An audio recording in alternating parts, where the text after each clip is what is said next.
Moi drodzy, cześć, dzień dobry. Witam Was serdecznie na naszym spacerze, Power Walku, podczas którego porozmawiamy o autentyczności w kontekście zaangażowania i współpracy w zespole. A z kim o tym porozmawiam? Porozmawiam z Dagmarą Seligą-Krawczyńską. Cześć, Dagmara. Dzień dobry. Cześć Mateusz. Witam Cię ponownie na naszym formacie, naszym Power Walku. Jak się masz? Mam się doskonale. Co prawda tym razem mamy inne okoliczności przyrody, bo mamy piękną wiosnę, właściwie już lato. No właśnie. Ostatni raz to była zima. Pamiętam, jak właśnie szliśmy tutaj po Powiślu, dosłownie tymi samymi ścieżkami, prawda? Wtedy i było zimno, i wiało, i było zimno. A wtedy o czym rozmawialiśmy? O perfekcjonizmie. No właśnie. To był bardzo ciekawy Power Walk. Polecamy Wam go za jakiś czas także posłuchać podczas spaceru. A dzisiaj porozmawiamy o właśnie autentyczności. O autentyczności w kontekście zaangażowania i współpracy w zespole, bo Ty się zawodowo tym zajmujesz, prawda? Tak. Jesteś psycholożką organizacji i coachem pracującym z liderami i z liderkami. Tak. Na co dzień dokładnie się tym zajmuję. I rzeczywiście jest tak, że współpraca i budowanie zaangażowania staje się coraz większym wyzwaniem dla liderów, dla liderek, więc wszystko to, co możemy zrobić w tym obszarze, jest poszukiwane. Nie tylko takie quick wins, ale też może bardziej systemowe zmiany są mile widziane i coraz więcej wokół tego się mówi i też szuka właśnie dobrych rozwiązań. No, myślę, że to dla Was będzie bardzo ciekawe, żeby to posłuchać z perspektywy Twojej, czyli osoby, która pracuje bezpośrednio z liderami w biznesie, i mojej, czyli lidera w sporcie. I to, co dzisiaj usłyszycie od nas, to będzie mięso. To nie będą teorie, ale przede wszystkim nasze obserwacje i doświadczenia. Super. Powiedz proszę, jak myślisz, jak wprowadzić i od czego zacząć właśnie tą autentyczność w dobrej, nie wiem, komunikacji i później współpracy w zespole?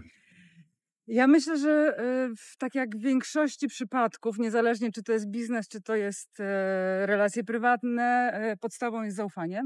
Czyli budowanie zaufania, a jak wiadomo to jest proces, więc to nie jest nic, co się zadzieje w krótkim czasie i bardzo szybko.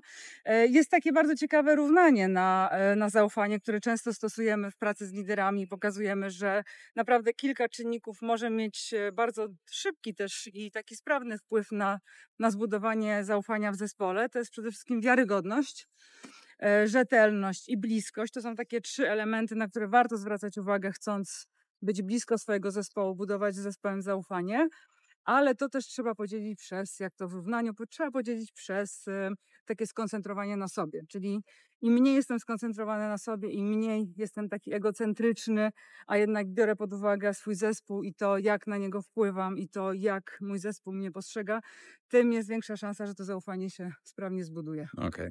Teraz podczas Power Walka czekają nas przeszkody. Musimy przejść pod drzewem i gałęziami, ale to trochę gimnastyki się przyda. Polecamy w ogóle zrobić przy okazji spaceru parę przysiadów, skłonów, rozgrzać biodra, ramiona, kostki. Na zdrowie tylko wyjdzie. No bo przecież my w Power Walkach idziemy po zdrowie. Uwalniać napięcie. No dokładnie. Czyli jeszcze raz możesz przedstawić ten wzór? Zaufanie równa się wiarygodność plus rzetelność plus bliskość, podzielone przez skoncentrowanie na sobie. Okej. No, ciekawe. Przedstawiasz go często na tych zajęciach i warsztatach, które prowadzisz? I na warsztatach, i na coachingach, tak żeby czasami było łatwiej zrozumieć to, czym to zaufanie jest, bo bywa tak, że rozmawiamy o zaufaniu, ono jest takie, no takie rozmyte, takie fluffy, takie nie wiemy tak naprawdę, jak to złapać, więc jest to równanie, daje naprawdę duże wsparcie w tym, to co ja potrzebuję robić jako lider, żeby jednak właśnie być bliżej tego zespołu, budować to zaufanie, dawać taką przestrzeń do mówienia, do dzielenia się, do otwartości. Ja na swoich wykładach przedstawiam wzór na motywację. Równanie, wzór, no jedno i to samo, prawda? I zauważam, że to działa. Że kiedy mówimy czasami o skomplikowanych rzeczach, które oparte są na zwrotach, na języku polskim, na tekstach, może tu w prawo sobie skręcimy, to jedno, można gadać godzinami, ale kiedy przedstawi się coś, co jest oparte na liczbach albo właśnie na jakimś równaniu, to zazwyczaj ludzie wyciągają telefony i robią zdjęcia. To prawda. To jest też Mhm. ciekawa obserwacja, która działa, co nie? Dlatego, że wiesz, myślę, że my mamy po prostu wszyscy tak mało czasu, że jak szukamy czegoś, to szukamy bardzo takiego namacalnego, co nam dosyć szybko uporządkuje wiedzę, doświadczenie w głowie. I takie równania, takie jakieś formuły po prostu są sprzyjające. Tak, tak. A propos autentyczności, to mam jedną ciekawą obserwację, którą chciałem z tobą i z wami się podzielić, drodzy powerwalkerzy i powerwalkerki. A mianowicie, jako lider zespołu w sporcie bardzo mi zależało zawsze, żebyśmy byli szczerzy w swojej komunikacji w zespole. No i tak próbowałem na różne sposoby to zrobić, nic nie działało, aż do momentu, kiedy zrozumiałem, że to ja pierwszy muszę dać przykład. No i myślałem, aż w końcu zacząłem próbować i wyszło, wiecie co najlepiej? Wtedy, kiedy, podam z życia wzięty przykład. Mhm.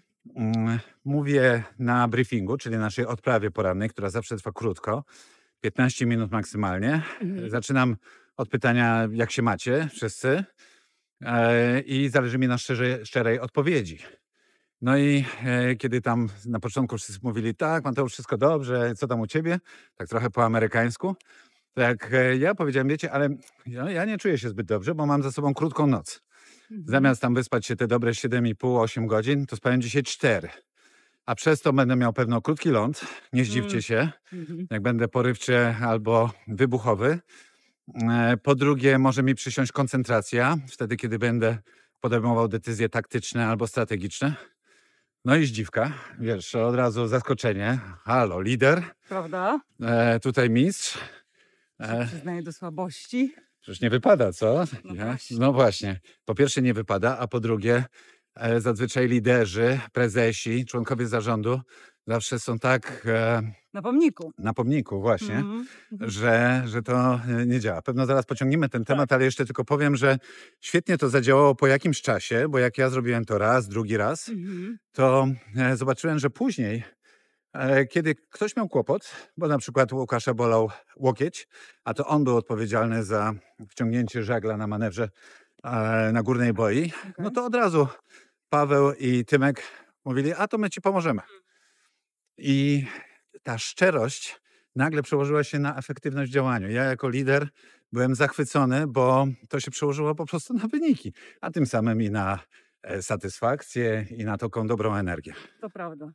Wiesz co, to jest super przykład, wiesz, bo czasami my mamy takie poczucie, że ta autentyczność to jest i w ogóle szczerość to musi być takie, no nie wiadomo co, takie coś, czasami tak liderzy mówią, ale co ja mam, czym mam się dzielić?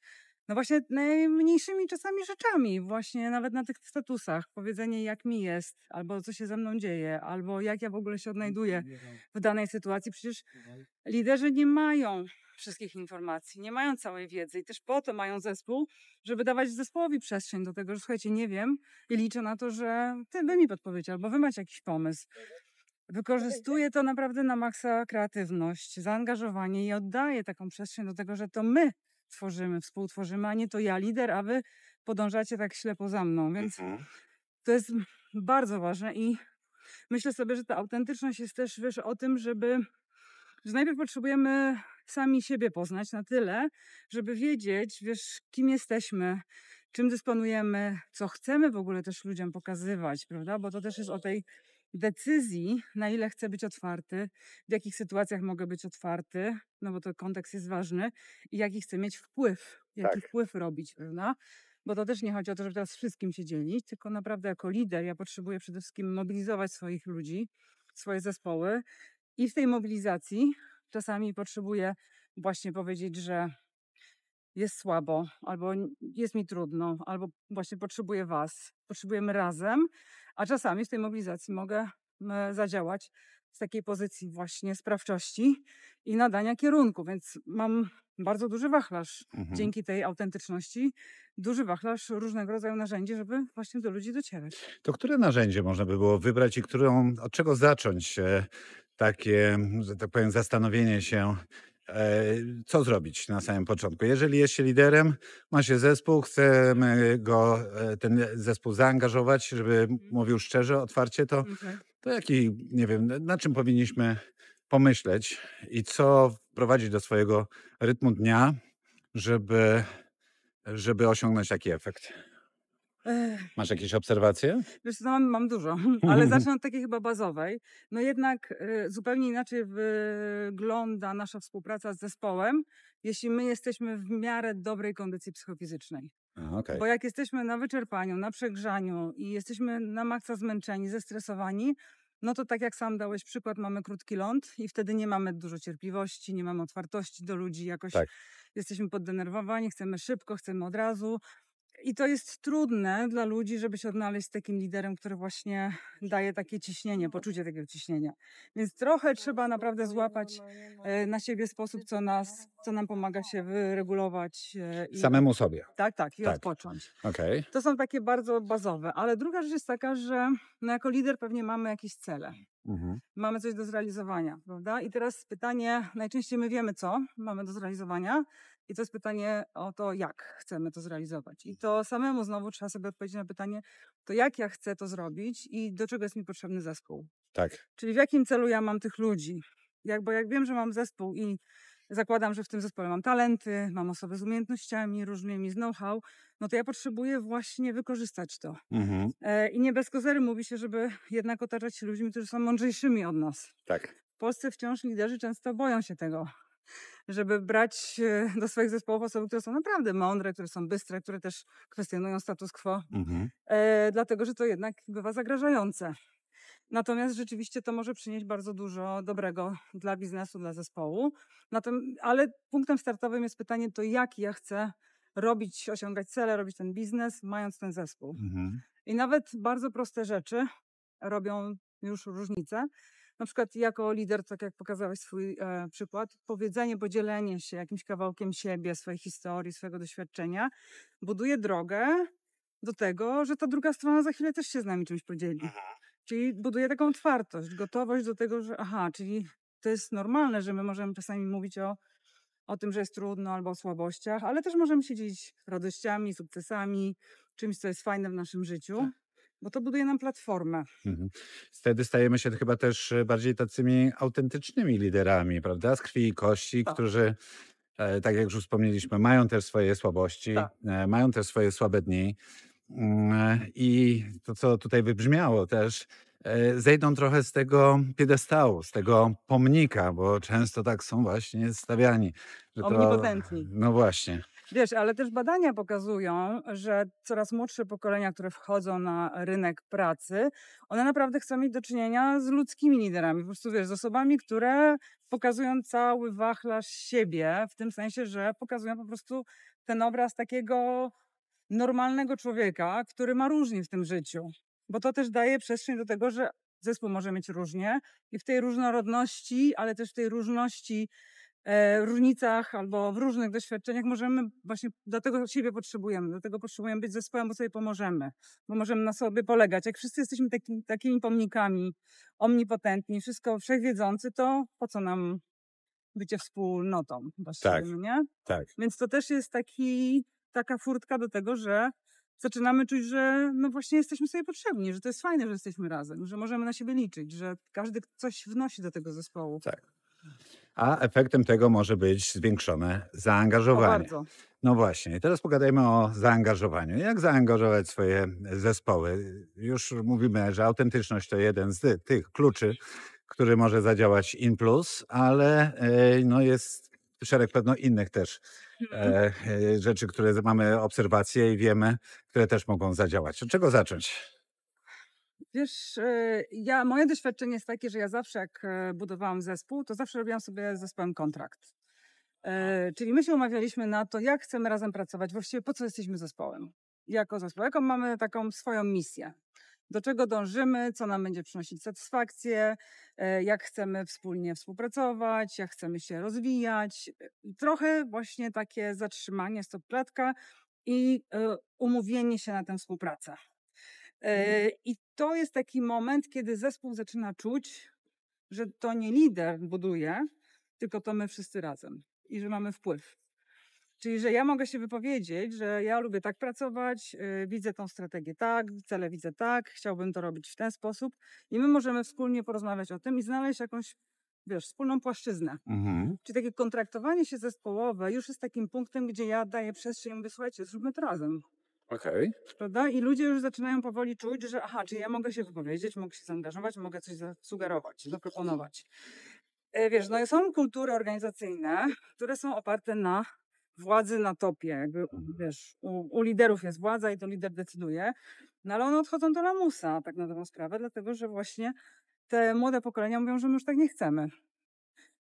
Że mając ten świat wokoło, który jest zwariowany, który jest trudny, który jest taki niezarządzalny, prawda? Impulsywne bardzo często, Tak, mody i różne pojawiają się trendy. tak. To ja bym chciał lidera, który właśnie powie, że to jest okej, że czasami się nie odnajdujemy w tym, że jest trudno. Bo wtedy nie mamy tego kleszu takiego poznawczego, wiesz, że tu jest w tym świecie różnie, ja też różnie się czuję, a przychodzę do firmy i mam przed sobą lidera, który zawsze jest pomnikowy. Tak. Tak. Okej. Ciekaw jestem, czy masz takie obserwacje odnośnie takiego sensu działania w organizacji. Bo to jest coś, co widzę coraz częściej, że niektórzy wykonują na ślepo z przydzielone im zadania i tak naprawdę nie wiedzą Super. po co i dlaczego. Dobrze, że o tym mówisz, bo to jest coś, co mogłoby mi umknąć, ale jest rzeczywiście ważne, dlatego że to why, dlaczego coś robimy, jaki jest tego sens, jest takim bardzo, powiedziałabym, kluczowym elementem, który buduje zaangażowanie. I znowu, jak lider sobie zbuduje to zaufanie, pomoc do każdego pracownika, to będzie wiedział, że dla niektórych to why musi być bardzo liczbowe, dla innych to why musi być bardziej emocjonalne. Ale generalnie to jest punkt startowy, żeby do kogoś zaprosić do jakiegoś działania. No właśnie po co to robimy? No, po co ty jesteś potrzebna w tym procesie? Jaką rolę w tym wszystkim pełnisz? Lider też jest do tego, żeby pokazywać duży obrazek. I jak w ten duży obrazek ty się wpisujesz ze swoim kawałkiem pracy. I to why jest tutaj, powiedziałabym, no, tym punktem, który nakręca cię, takim driverem, prawda? Ale to lider jest od tego, żeby znaleźć sposób, jak to why przedstawić. No, miałem teraz taką sytuację, że w projekcie żeglarskim, znów do sportu nawiążę, obmyślaliśmy sposoby na zyskanie przewagi nad konkurentami.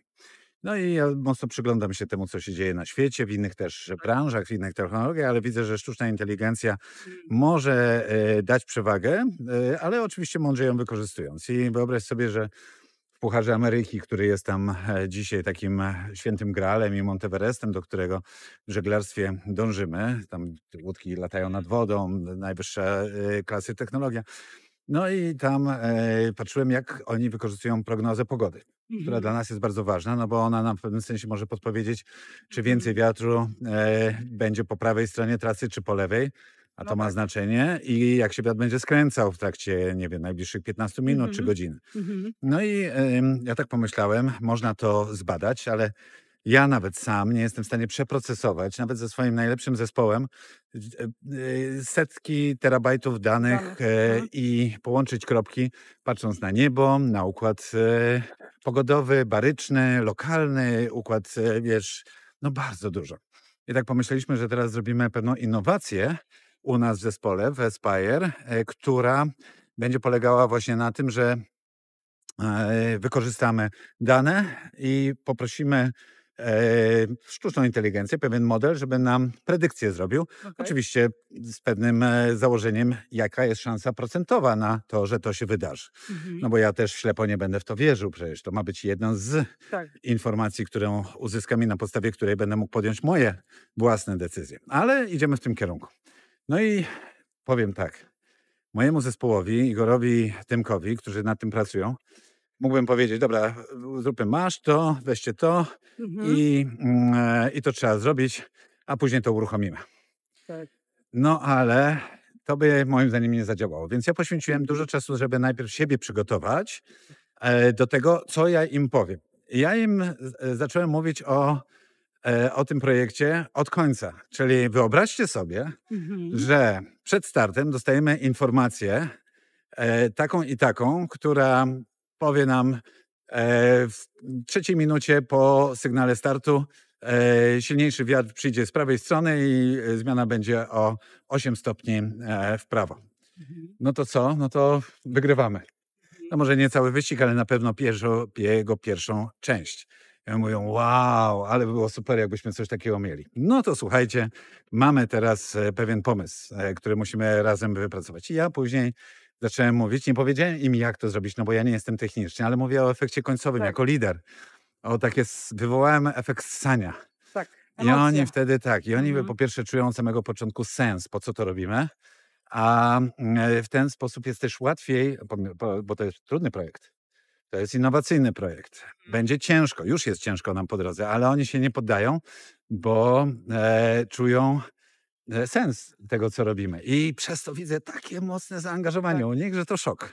Dlatego, że podziałałeś też na emocje i właśnie to jest też często taki element, którego się uczy, pokazuje liderom, że nie tylko ta część pragmatyczna i liczby, cyfry i w ogóle KPI działają na ludzi, bo są tacy, Tak. na których to działa, ale my potrzebujemy dotrzeć też do tej części emocjonalnej, Mhm. do tych potrzeb, które każdy z nas może mieć różne, prawda? Tak. I w tych różnych projektach, zadaniach możemy sobie pewne właśnie nasze potrzeby realizować, ale to lider jest od tego, żeby złapać to, co na kogo działa, taki ten złoty guzik do każdego i potem właśnie starać się w taki sposób przekazać ten sens, to dlaczego, żeby właśnie Mhm. zadziałało. A czy masz takie obserwacje, że lider może nie mieć takich skillów, takich umiejętności, żeby zrozumiał potrzeb indywidualnie? Jeżeli tak jest, to co taki lider może zrobić, czego się nauczyć, albo kim się wspomóc w organizacji? Wiesz co, myślę, że znowu punkt startowy to jest samoświadomość. Jeśli ja widzę, że tutaj mi brakuje, to fajnie po prostu sobie powiedzieć, że rzeczywiście tu mi brakuje, potrzebuję wsparcia. No i teraz jak popatrzymy, wiesz, na różnego rodzaju organizacje, to widzimy, że są coachingi dostępne, mentoringi, jest dużo warsztatów, dużo szkoleń, więc narzędzi jest sporo. One jednak wymagają przede wszystkim takiej świadomej decyzji, że coś chcę jednak zmienić w swoim podejściu, albo porozwijać, albo poszerzyć tą paletę narzędzi. I wchodzę w to z taką dużą świadomością, nie wypychany przez HR, nie wypychany przez szefa, ale rzeczywiście widzę, że jest potrzeba, żebym na przykład komunikował się ciut inaczej, albo żebym naprawdę poszerzał sobie te różne możliwości mobilizowania ludzi.